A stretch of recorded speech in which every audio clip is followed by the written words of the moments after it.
welcome to another episode of Piecing It Together, the podcast where we take a look at a new movie and try to figure out what movies inspired it.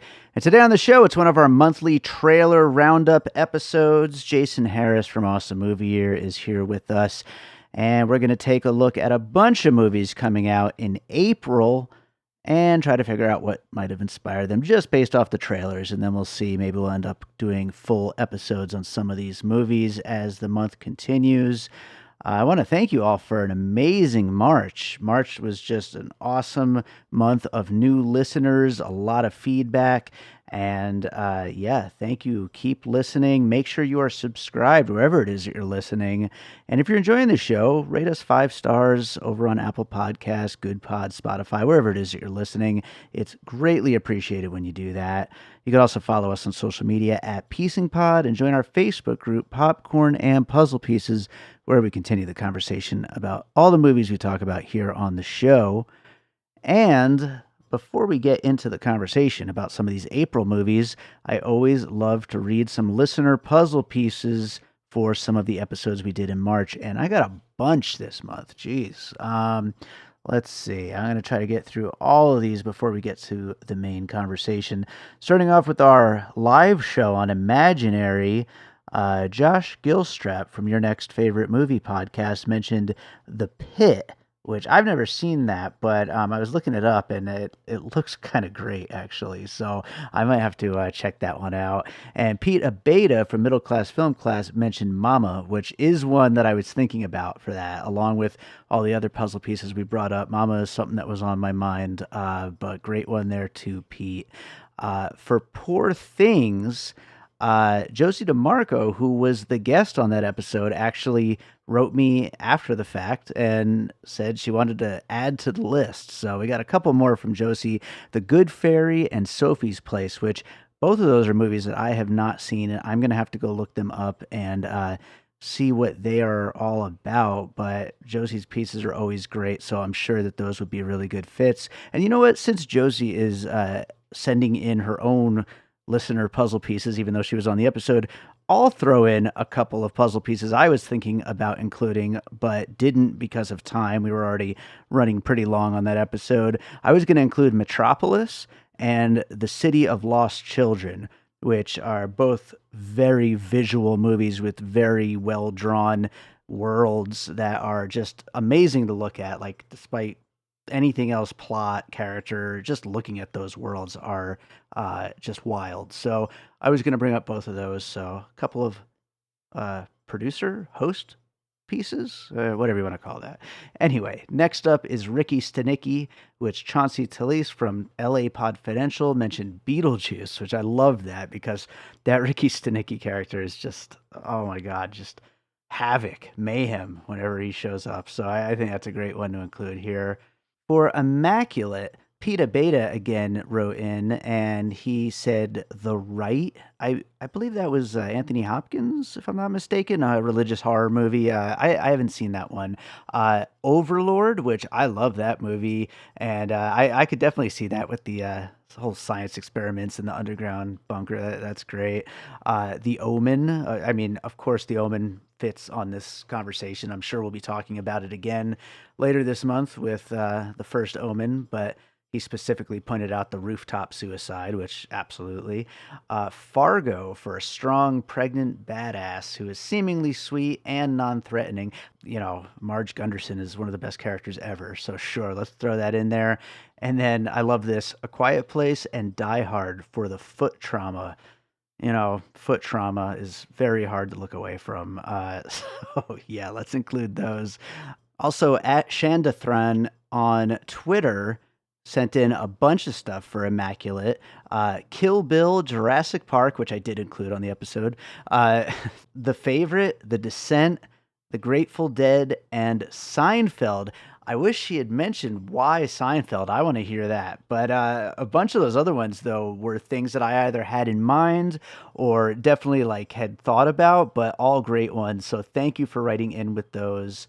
And with that said, if you are listening to an episode of Piecing It Together and you have some puzzle pieces you want to send in, please do. You could do it on social media at Piecing Pod. You could do it in our Popcorn and Puzzle Pieces group. You could do it by email through our website, piecingpod.com, or you can do it right there on Good Pods if that's where you're listening, right on the episode. You can comment. I love hearing from you. So thanks, everybody, for sending those in. Let's get to some April trailers. Jason Harris is back with us for another month of trailers. April Fool's Day is today, Jason. How about that? Hey, I like April Fool's Day. It's my grandfather's birthday, and he was a comedian, so it was appropriate. I'm a big fan of that. And as is every month, we'll get some movies where they feel like they're pranking us. Yes, absolutely. Let's take a quick look back at the month of March before we get into this month's trailers. Last month on our trailer roundup, we talked about Spaceman, which I did watch. Did you watch that one? I was excited for it, and then everyone just said it's terrible, so I didn't bother with it. I mean, I thought it was all right. I definitely don't think it's terrible. And I've seen the wide gamut of responses to it. Some people really loved it. I came in the middle. It's interesting. It's good. It's a lot like Ad Astra, but it is what it is. Where do you put Spaceman as a killer song in the Killers canon? Probably middle to lower end. Second tier probably. Yeah.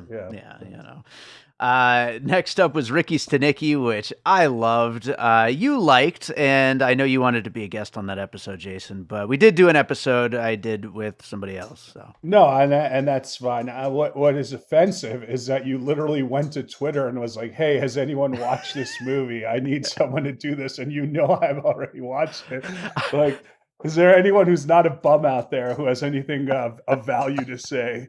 To be fair, I hadn't seen your Letterboxd review at the time that I tweeted that, but then I did, and I saw, and I still waited for people to respond. So it's all good, man. Yeah. I thought, first of all, John Cena is doing great. He's got a good trajectory. It feels like he's kind of split the difference between what The Rock and Batista are doing, so he's not really going all in one way or the other. But I think this is like the next step for him as a comedic performer. That said, and I like this movie, very throwback, but I even felt when you heard the concept, sometimes as a writer, you're like, oh man, I'm worried they're going to write themselves into a corner and not be able to get out of it. And that's exactly what happened. Act 3 is terrible in this movie. Yeah, it's certainly the weakest part of the movie. I'll give you that, but I still had such a fun time. It's just so funny, and we need funny movies like that. So I loved it. I'm happy with that. So. Yeah. Next up was Damsel, which I didn't watch, but I did hear my dad watching at Wax Track, Perfect. So that kind of counts. It sounded fun, I guess. Did he have his clothes on at the time? He kept saying, "She's gonna be a star." So yeah, thanks. That's good prediction 7 years ago. Did you watch that one? No, I didn't like the preview. I didn't like it, but now that I know Rich Rosen has approved of Billy Bobby Brown's performance, maybe I'll have to go watch it. There you go. But don't we have something new from them this month too, right? The Damsel people, is that this month? Maybe. Ooh, I don't know. Is one of these by the same filmmakers? I feel like it, but what do I know? I don't know. Netflix funds a lot of the same people over and over again, so it's certainly possible. But next up is the American Society of Magical Negroes, which everybody who has seen hated. I did not see it. Did you? Nope. Yeah. So I probably made the right choice skipping that one. Arthur the King with our beloved Las Vegas superstar Marky Mark was next. I did not see it.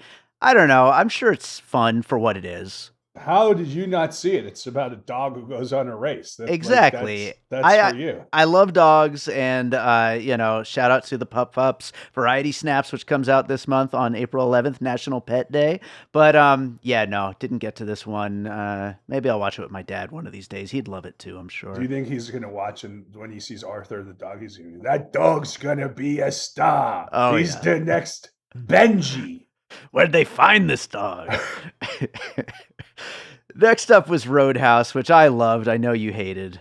So, well, first of all, I listened to your episode with you and that human bag of pudding, Joe Black, over there, and you guys are just all over the place over here with your explanations of why it was good, and Hmm. it's like you're contradicting yourself in all of your reasons. If I Is listen that to it so? again, I feel Mm. like I could do like a reaction video that no Mm. one would ever want to hear or listen to, You but should start your own like YouTube podcast of you just taking down my episodes and piecing it together.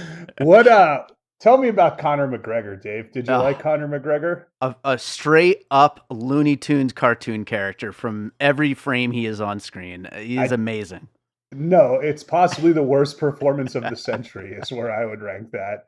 Jessica Williams, who I do like, Mhm. is totally wasted in this film, right? Yeah, it's Also, about it's what's about the dudes, you know. okay, what is her reasoning? Like, oh, I'm Yeah. going to bring you in, but not tell you why I'm going to bring you in. And then here's the secret. That's not even a secret. It's just Uh-huh. like, I want to keep my bar.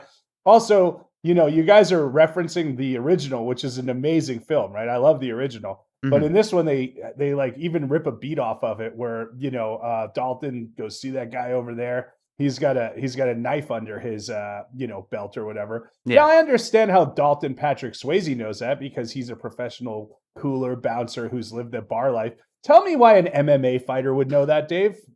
Because he's just a really badass dude, that's why. Okay, all right. I Well, won. Checkmate. okay, I got more here. So Okay. We'll save it for that follow-up pod we're gonna do. So Okay, all yeah. right. Also, losing, Sam. You're not bringing in a Sam Elliott character. Come on, what are you That I doing? agree. Sam Elliott, that character is so good in the original. They should have had somebody. Who could really step into those shoes though? You can't replace Sam Elliott. Maybe just get Sam Elliott. Really, That that would would be have been good. perfect. Yeah. That would have been great. Look, the fights were good. Gyllenhaal's fun. I think everything else is really lacking, except for that one bad guy who tries to be his friend all the time. Yeah. So, and Yeah. I know you like Billy Magnuson, but I Yeah. was not a fan of that performance. I So, liked him. Yeah, I liked him.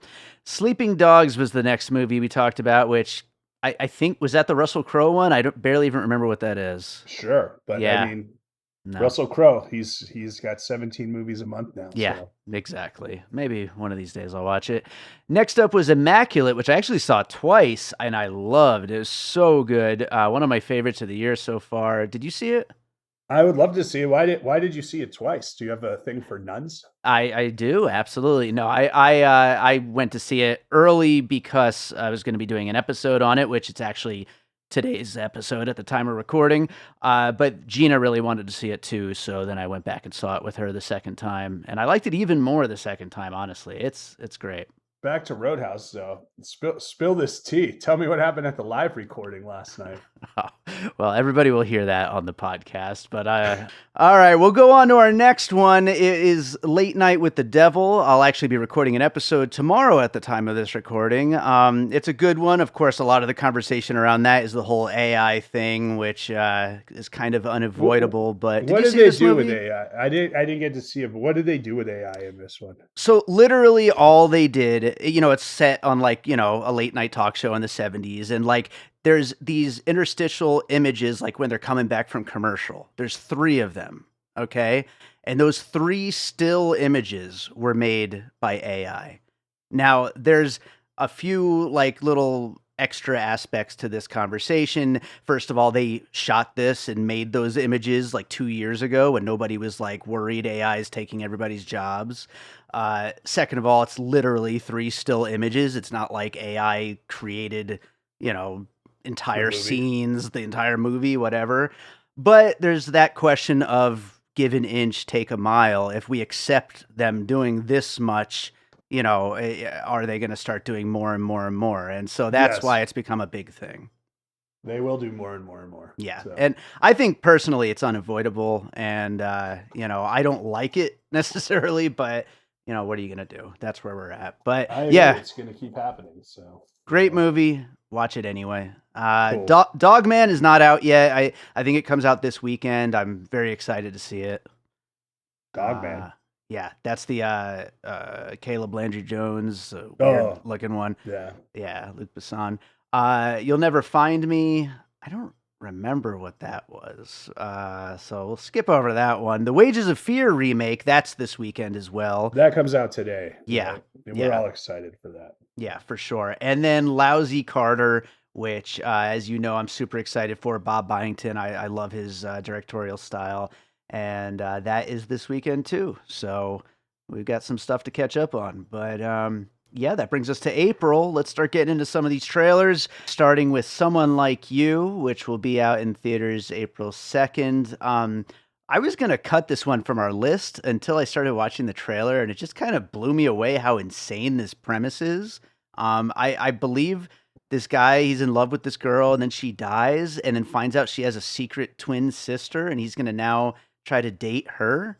Is that what you got out of this trailer?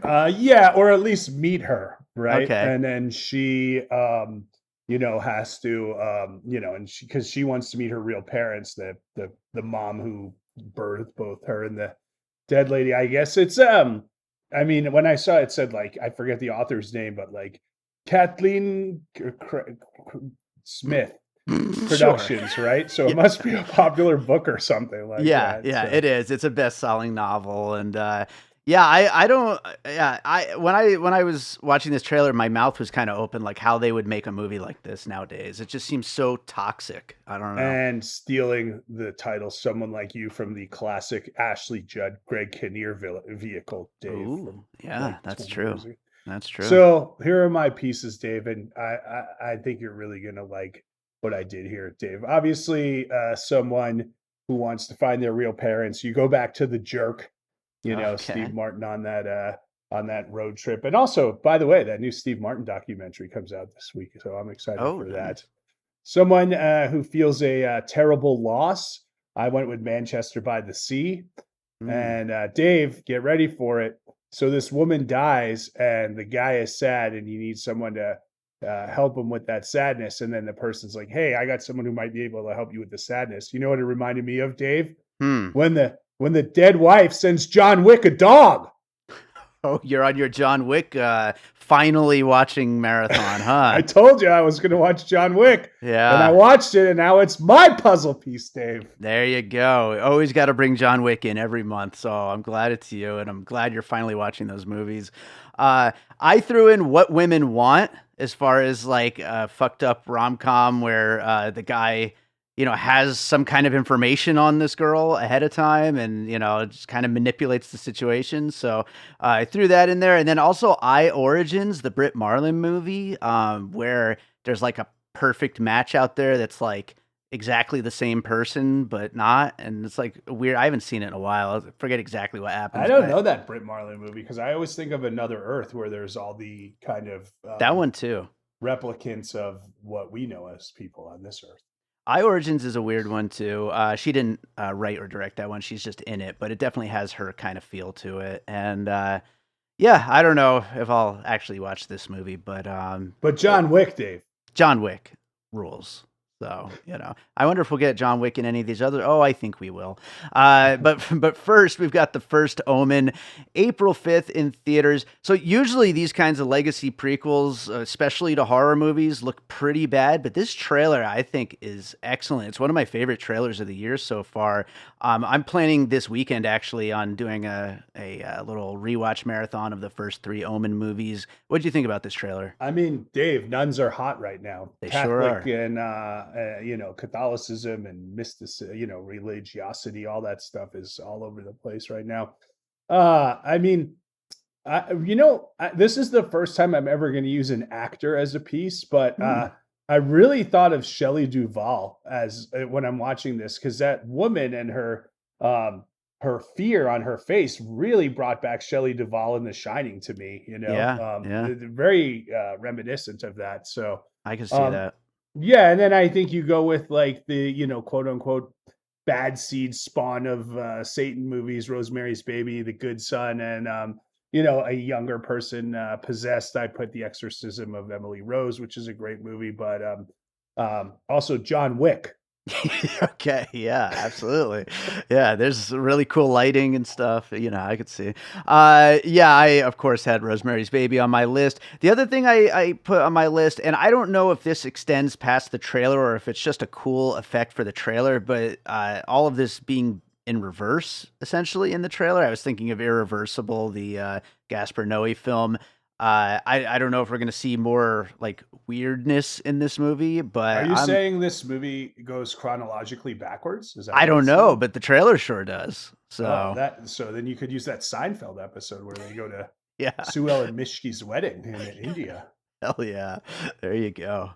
So, let's go on to Monkey Man, which will be in theaters April 5th. This is, Sign me up. Come on, yeah, let's go. yeah, it Why looks aren't we so doing a good. live one on this? Come We on, really let's do it should. right now. Yeah. I might have to make some calls, but Dev Patel's directorial debut about a legendary fighter who takes on the mega rich who are widening the economic gap, I guess. Is that what you got out of this? That's what the plan is?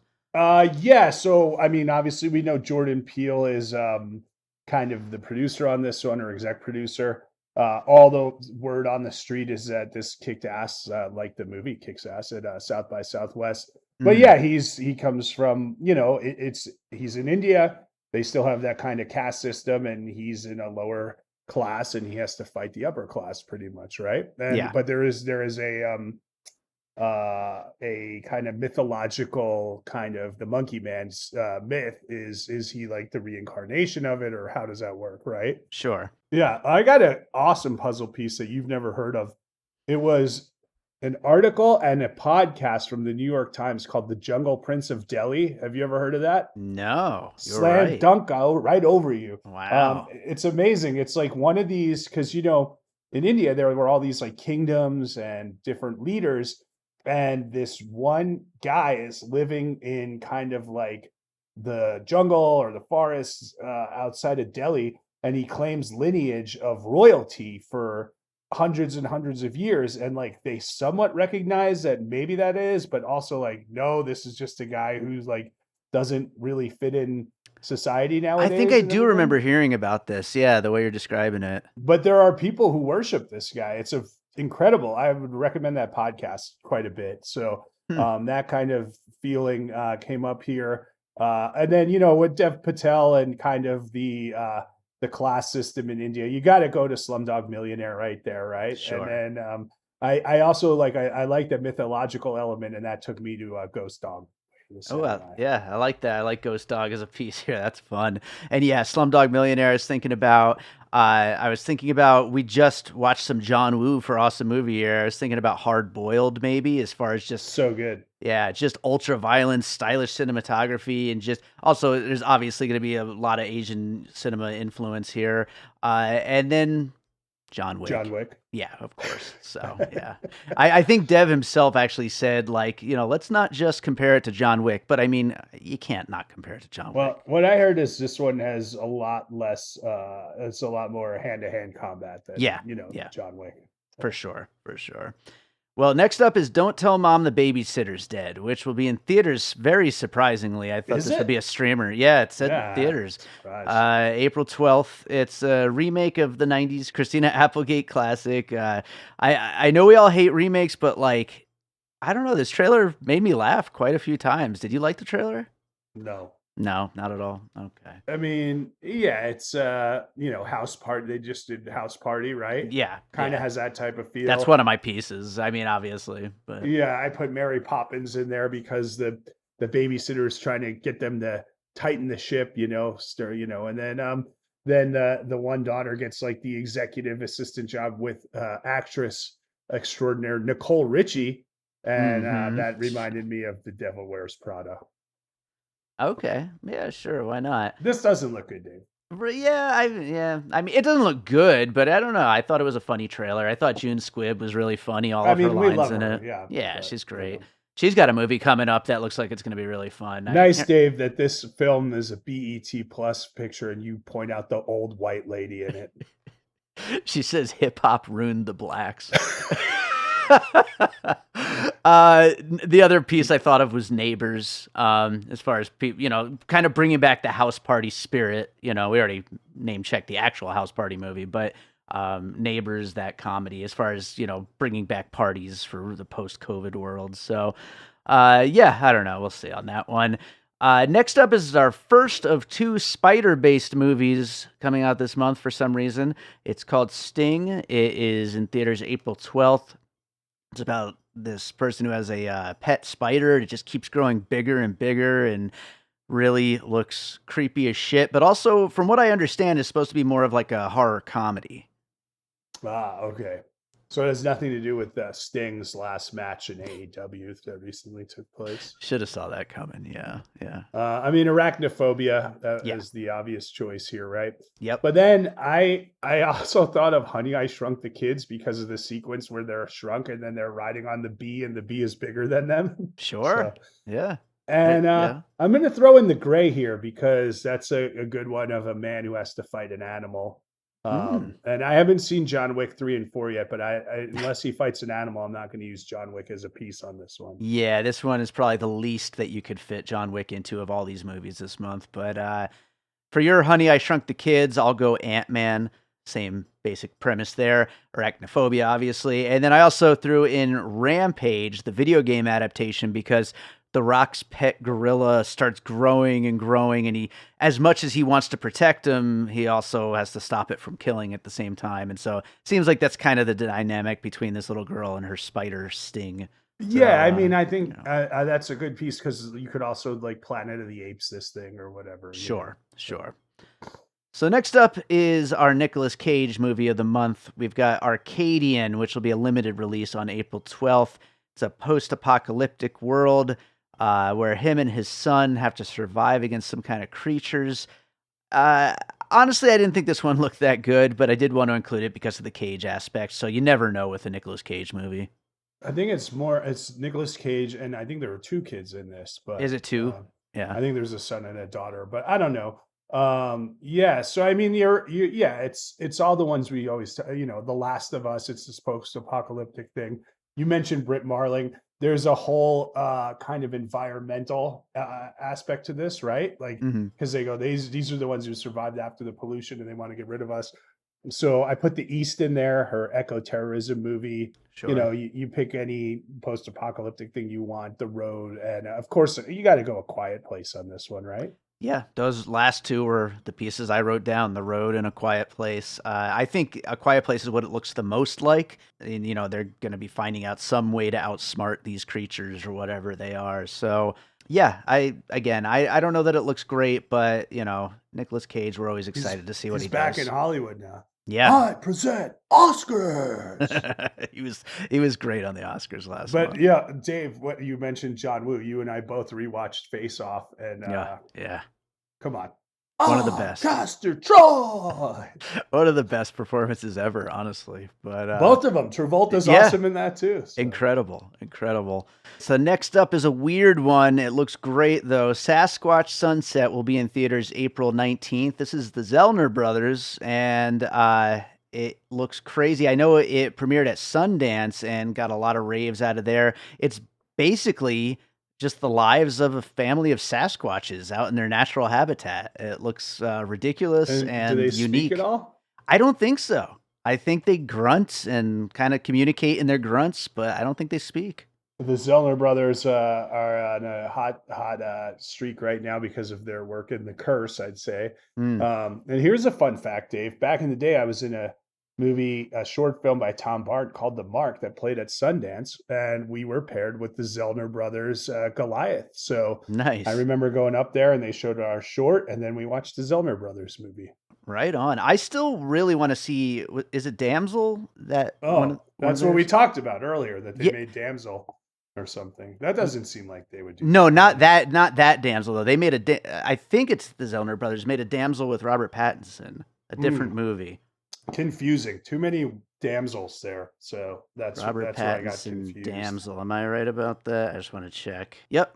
Zellner brothers. Yeah, I've always wanted to watch that movie. It's a Western and it looked really interesting. Plus it was like right square in that Robert Pattinson doing weird roles era, But yeah, I don't know. What do you think? What do you have for pieces here? Oh yeah, I was excited, and also Dave, you're gonna love this one. I'm bringing all types of meat today. Mm. So the first one I thought of, obviously, Harry and the Hendersons. Uh, Sure. and then there was that kind of like where the wild things are, like they're living, like it even says like no one's seen them until now, that type of thing, where they're living off on their own. But Dave, here's why I was excited about this one. Last month, I think it was on last month's episode, I brought up a movie and you were like, "Are we ever going to get to use that movie as a piece?" And this is the one: Charlie Kaufman, Michelle Gondry, Human Nature. Oh my gosh. Sure. Maybe I'm going to finally get my second viewing of Human Nature in before I watch Sasquatch Sunset. That would be fun to finally revisit. It's the only Charlie Kaufman film I've only seen once. Yeah, where the wild things are though, that's a great one. That definitely feels like this. I will throw in the recent Planet of the Apes movies where there's very little dialogue. It's just the apes kind of living, and there's of course action and plot, but for long stretches they are just communicating in their own way. Also, I was thinking of like just nature documentaries, maybe like throw a Werner Herzog one in there or something, but something where it's weird and offbeat and showing the world and showing this like weird slice of the world. And then lastly, last night we just did a live show on Godzilla X Kong, the New Empire. And there are also, just like those recent Planet of the Apes movies, these long stretches of just nothing but these animals kind of communicating and living, and these creatures, and I want to see more stuff like that. I love it. It's super weird, and I'm here for it. I think that's, Denis Villeneuve is also kind of moving in that direction. What did you think of what did one you think, because you're a stand for that type of Kong and Godzilla stuff. What did you think of it, and what it was the reaction for most of the people last night?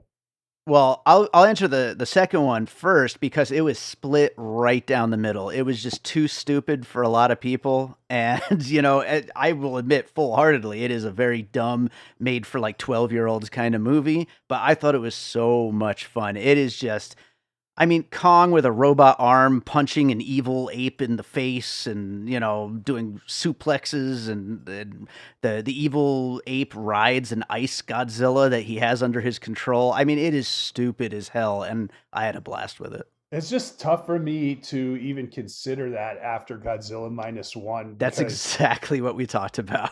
right, Yeah. it's, I mean, I think I mentioned this to you when we covered the preview of it, because Godzilla minus one looks so amazing, right? Hmm. And this one didn't nearly look like that. And Yeah. then also, yeah, that's what I thought. So, It's just uh, two very different approaches to what a monster movie can be, and I don't think either one is wrong. I think they both can work, and I know some people would prefer that we move on from, the goofiness of something like these movies. But yeah, that's that. Everybody can hear more about that on the episode. I can't, I already was on all the socials, and I hear there's some heated debates, some almost fisticuffs between your panel members, Oh, between you'll have to tune between in and find out. human bag of pudding, Oh, God. and also guy who's not allowed within 100 feet of a school zone. So I like them both. I'll act for both those guys. We're all friends. They can make Yes. fun of me too. So. Absolutely. Next up is the Ministry of Ungentlemanly Warfare, April 19th in theaters. This is, of course, the new Guy Ritchie film. He gets to make an action movie every year, and this is no different. This stars Henry Golding, also Elza Gonzalez, Carrie Ilwes, Henry Golding, a bunch of other people. Henry Golding's in this twice. Apparently. You mentioned him twice in there. Did I? So, yeah, Okay. that's why I said it. Oh, Cavill. I mean, this is what I want from Guy Ritchie, right? Yeah, So yeah, exactly. this looks super fun. I don't. It's Guy Ritchie's, whether it's revisionist history or whether it's just his kind of history on the fringes, hyper realized or whatever it is. This looks like what you want from Guy Ritchie. Right. So were you talking about, do you want to explain what it is, or did I jump on you for that one? No, you're good. It's revisionist history of World War II, of like this team that has to be put together to fight Hitler, basically. Right. So, first you go to Inglorious Of Bastards, right? course. Yeah. And then, I mean, there's so many, I thought like something because of the action and this like team of like elite fighters or whatever, the Expendables. But then I went, really kind of deeper. I mean, there was this type of mission in the Kubrick debut film, Fear and Desire. So Hmm. I went there, Sisu, and then Taylor Soldier Spy because of the secret mission aspect of it. Yeah, this movie a little goofier than Tinker Tailor Just a Soldier little, though. Spy. John Le uh, Carre did not have a rewrite on this one. yeah, yeah, yeah. Of course, Inglorious Bastards, I think, is the number one. Like that's the first one you got to bring up here. The other thing I was going to bring up is The King's Man. That's the third Kingsman movie. Matthew Vaughn and Guy Ritchie, they kind of have similar styles when it comes to this kind of action. But that one being set during World War II and being the full-on revisionist history. And that one actually, spoiler alert, it's been out for a couple of years, but there's like a post-credit scene where if they're going to continue that, Hitler is literally going to be a character in that the next one. So that series has gone off the deep end. Is Hitler Argyle? Yeah, probably. Uh, Yeah, yeah, But Matthew Vaughn, we talked about what we don't know what he's doing, but as opposed to Guy Ritchie, who seems to be on a real kind of upswing right now. He's making yeah, 7 movies a year, and they yeah, all seem to be doing well, whether we like them all or not. It doesn't really matter. But this one looks to me like the best one he's put out in a while. yeah. I actually agree on that one. Are we doing Rebel Moon Part 2, The Scargiver, or are we just going to skip over that? I mean, my pieces were a Donald Trump campaign, a Mitch McConnell speech, oh, and boy. an illegal abortion clinic that Okay. doesn't treat people with health in mind. All good pieces. I still haven't seen the first one. Maybe I'll watch them both. We'll see.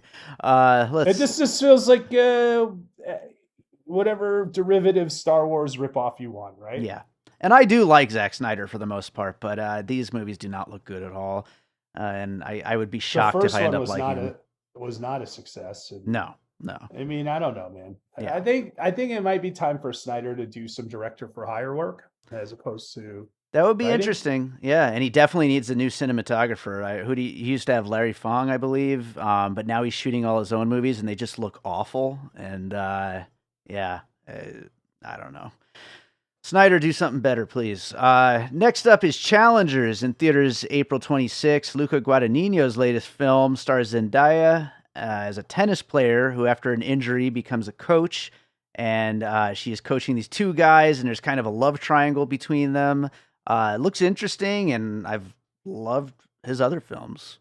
And she's so good in Dune 2. Like She she's is. really kind of showing different skills. This is interesting because the tone feels so different than what we've seen from Luca Yeah. recently, right? Yeah, So it definitely feels different, and we're seeing a lot of sex and horniness in movies again the past year. So it's like it's interesting to see these kind of things happening again.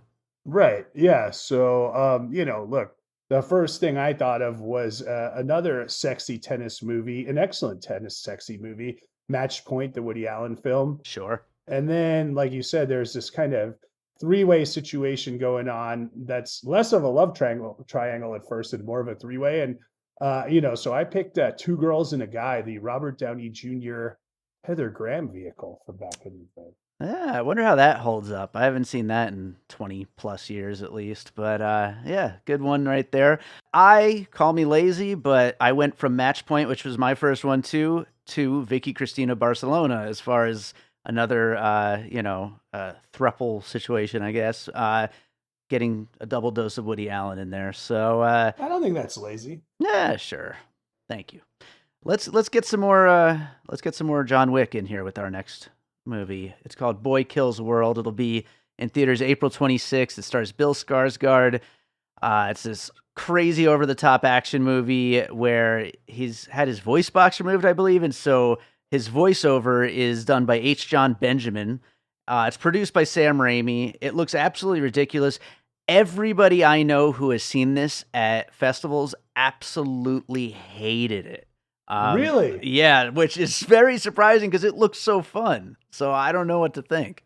It does. I was going to say, this is April, and this is like the fourth movie on our list that I'm really excited about, I'd Yeah, say. me So, too.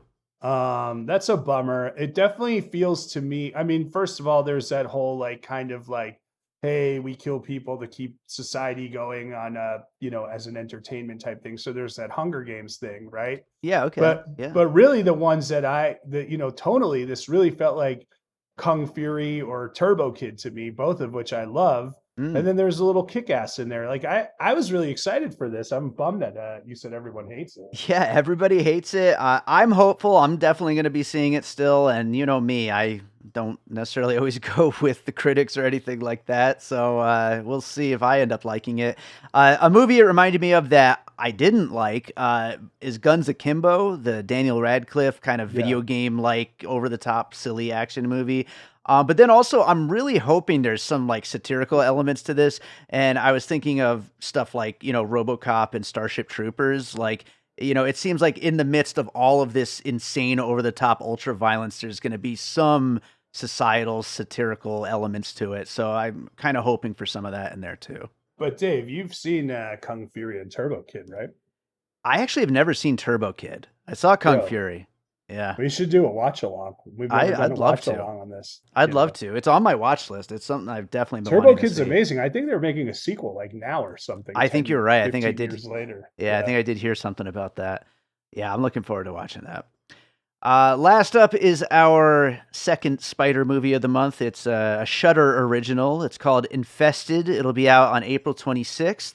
And this one's more of a traditional, a whole bunch of spiders take over a building kind of thing. But the reason I wanted to include this one on our list is because Sam Raimi saw this film and then decided to hire Sebastian Vinacek, I believe his name is, the director of this, to direct the next Evil Dead movie. So now I absolutely have to see this, even though it looks creepy as shit and I don't like spiders. You don't like spiders? No, not at all. You got any I other don't. fears? All bugs. I am scared of all bugs. Are you scared of anything else? I'm scared. I'm scared of the thought that there might be a person in my house. Oh, Yeah. like Gina?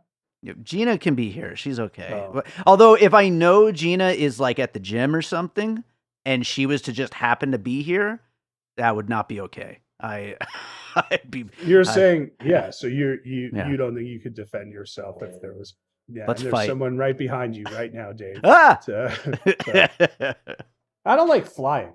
That's my big thing. Yeah. I'm not a fan of flying. I've been developing a hatred of flying lately. It's not fear. Like, I don't know if you're scared of Oh, I flying. am. Yeah. I don't like, I mean, Yeah. I like being places, but the aspect of getting to places is, It's I terrible. don't like that. Yeah. Yeah. But I am scared. I'm like a white knuckler. I would love to get over that because a lot of my work, has opportunities to do it elsewhere. And I should Sure. take it up on that, but I Yeah. don't. Instead, I just have robots fight in here. Yeah. In Las Vegas. Yeah, I mean, look, like you said, it's another one of these. Hey, we're the spiders and all this stuff. So the spiders. There's a movie called Spider-Man. You ever hear that one? Oh. Yeah. Sam Raimi. Yeah. Yeah, got to bring back Willard again, which is Yep, nice. yep. So, and then I thought they really were playing on the idea of like fear factor, but but here I wanted to throw out one where, because like you said, it's the bugs take over the kind of dwelling where they live. How about the classic MTV vehicle, Joe's apartment? Oh, disgusting. Yeah. No, that's a good one. That's definitely a good one. Both of the pieces I wrote down have Raimi connections, actually, are both produced by him. First one is Crawl, the crocodile attack movie, which is really tense. And I think that's probably the vibe this one's going for, is just like a super tense film. And then the other one, speaking of Evil Dead Rise, which takes the idea of, deadites versus, the idea of spiders here and just puts them confined into this one apartment building. So I feel like both of them kind of take a similar approach to something we've seen before and stuff like arachnophobia. So yeah, I don't know. I'm looking forward to seeing it specifically because of the director, but it's going to be disgusting. So I got to say, it's April and there's a lot for us to look forward to. And I'm tough in these shows to deal with. So I know that. So this is exciting for us to do this. Absolutely. We do have a live show coming up April 18th on Abigail. That is going to be a fun one. I got my wife Gina is actually going to be one of the panelists, as well as a film student, Perry Markle, who's actually Gina's cousin, who's been wanting to do the show for a while. And then Nick Woods, a local filmmaker who does the Sin City Horror Club. They will be joining me for that one. We might be doing one, it hasn't been confirmed yet, on Civil War, the new Alex Garland film. What do you think about Civil War? Bro, I'm excited for that. So Yeah. I think it's going to be great. I think Kirsten Dunst is she underrated at this point? I think she so. kind of just does her own thing, right? But her and Clemens, and it seems like Garland's next movie is also playing in this arena type thing. So I think maybe that's the most exciting coming movie of this entire season. And if you don't put me on that panel, I'm going to fight all your panelists. Wonderful. Yeah. Wonderful. Jason, is there something you watched recently you want to recommend to our listeners? Yeah, Dave, first of all, you mentioned Hard Boiled the other day. So I'm going to, earlier this episode. This has been going on a while, this episode. Yeah, Hard Boiled was really good. And then they had a cool Hal Hartley collection on Criterion. So I finally watched The Unbelievable Truth. And you could see, a lot of the indie filmmakers that we grew up loving always mention like Hal Hartley stuff along with like the early Linklater stuff. So I really enjoyed that film, and I think you guys should check it out. Hal Hartley's probably a big blind spot for me. I don't think I've seen any Hal Hartley, unless there's something that's... You got Criterion, right? Yeah, I do. So come on, bro. Might have to dig in. Jason, tell people what's going on with Awesome Movie Year and where they can find you. Awesome Movie Year, Dave, is where by the time this comes out, we will be pretty much done with our 1939 season, which I think was a really good season. And, and Dave, you picked our next season, which we have started recording. That's the year 2000. Yep. And it's been interesting so far. Some good, some not as good. But we'll see how that one takes us. As for me, still acting in BattleBots, doing a ton of comedy around town. Eat This Comedy's coming back. Honey Salt, April 21st. You get dinner, you get a show, all in one ticket price. And I'll be at the Netflix Is a Joke Fest performing at least right now on May 3rd, and I think more dates to be added. Right on. So everybody check all that out, and Jason will get you back on again soon. Go for Jason on Letterboxd, kids. All right, so I hope you enjoyed that conversation about some of the movies coming out in April. Thanks to Jason Harris for joining me on that one, as always, and thank you to you for listening. If you're enjoying piecing it together, make sure you are subscribed wherever it is that you're listening, and maybe drop us a little 5-star rating or review. That would be very helpful if you did that. You could also follow us on social media at Piecing Pod, join our Facebook group Popcorn and Puzzle Pieces, and don't forget we do have a Patreon, the Produced by David Rosen Patreon, where I post bonus and advanced content from Piecing It Together, Awesome Movie Year, and from my music career. There's a bunch of early access episodes of Piecing It Together on there right now. And I have exclusively been posting some video versions of some of the episodes on there. So you can only get that on the Patreon. I love that you're out there listening, and please keep on listening and all the regular ways that you can listen. But if you want to support the show and check out the bonus content, you could do that at patreon.com/bydavidrosen. And, your support is very much appreciated. So I always close these out with a piece of music, and actually the day that this goes up, April 5th, is also the day that I will be doing a live album listening party for the new The Pup Pups album, Variety Snaps, my comedy novelty album of songs about my dogs and cats. That is happening at thepuppups.bandcamp.com at 6 p.m. Pacific time. I will be telling stories, chatting with people who want to listen to the Pup Pups with us. I'll also be doing a live stream with my buddy Chad Clinton Freeman on his Ham Show on YouTube. So a whole bunch of Pup Pup stuff going on tonight at the time that this goes up. So if you're listening to this on the 5th, tune in tonight to the album listening party. Next week on the show, there will be a album length commentary as a special bonus episode and a lot more. But let's close this out with a piece of music from that album, The song I'm going to play is one about my boy Harvey. It's called He's Doing Great. This is again from the new The Pup Pups album, Variety Snaps, which is going to be out on April 11th. There's a limited edition CD you could order. You could check out the listening party tonight. If you love pets, you'll probably love this album, so check it out. Hope you enjoy this song. We'll be back with more Piecing It Together real soon. Heart condition, lots of pills. Sneak 'em in his kibble during every meal. One day it'll happen, it is everyone's fate. But for now, he's doing great.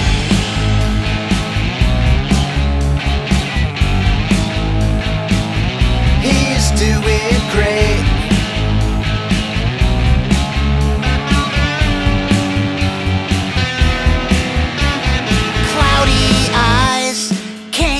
Nothing. If I told you all my ailments, you'd think I was bluffing. One day it'll happen, it is everyone's fate. But for now, I'm doing great.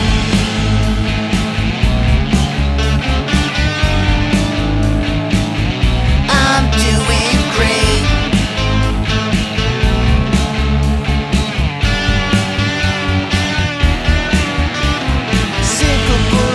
Episodes are really scary when you're near the edge of the couch. Sometimes that's also scary. Honestly, every day is just a little bit scary. One day it'll happen, it is everyone's fate. But for now, he's doing great.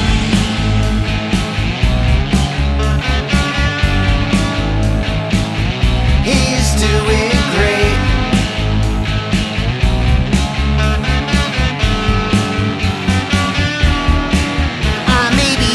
Look at all the fun I'm having. I'm still giving kisses and my tail is wagging. One day it'll happen, it is everyone's fate. But for now, I'm doing great.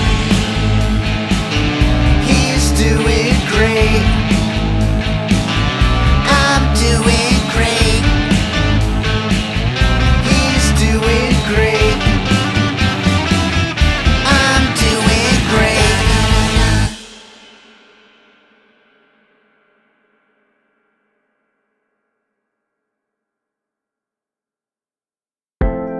An All Points West production, produced by David Rosen in Las Vegas.